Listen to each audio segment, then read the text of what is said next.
foroa herinandro zay ny tontoloko ny malika taminao ihany any mba nentina andohalika venao nangarika nanesitra an'le mariky fa hoe anoany misy anankiray masarika marary fa tsy maintsy atrehana reo fanambotsika nininao pitehana kisehana nefa tantara efa voasoratra tsy tia fefiny anao tsy tia tana tohatra ohatriny hoe voamaly le teny amin'ny galérie atram'izao tairiziko ato anaty galérie ndraindray aty apiditra an'le crety galérie fa okasony vavanao mbo libretika an'le ry raha tsy sitra amin'ny fotoany za sitra amin'ny mokon-do nenareo iriko lavatra so aza atao mampiasa saina ny amiko fefa ela mafy efa ela malano zory lasa balony omay fa niatiko efa fay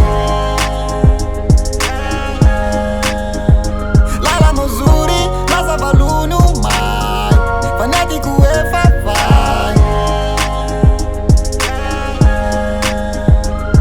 aza mitsara miboky amin'ny fonony sotsykobonao zay zavatra koboniny avadibadio jereo ihany ny toko sy andininy zanahary nefa nanymefy anao tsy ambiny dia mondy alatsaka akapepitripine mevy anao fa tsy atakaliko ny tsikine tranobongony anay re tsy hafa feno ronono ny any mety lapabe fa feno daroka sy vony tsy ono-ono tsy sanatriny aty manozona fiverenanao ny lohak'iozongozona satria foka efa matory le sariko any tory de ny lalanao ny zory raha tsy sitra amin'ny fotoany za sitra amin'ny mokon-do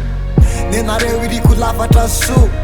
aza atao mampiasa saina ny amiko fefa ela mafy efa ela lalano zory lasa balony omay fa niatiko efa fay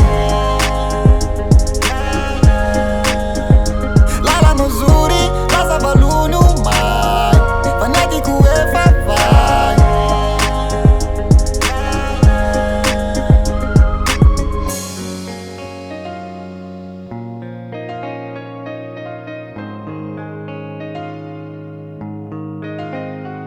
fa mavomavo atamireny mavrantsy fa tsy mavonify mangetaetante hidapify kanefa indrisy na ilika fa hoe tsy tandrify manotsambava amin'ny ronononareo tsy tia ravim-bomanga fa zanao daly savika asaranga kitana tsy takatra ny mito samborona manaka atao miandry anao hoe tsy fa be mitangorona fa ndany lalano zory lasa balony omay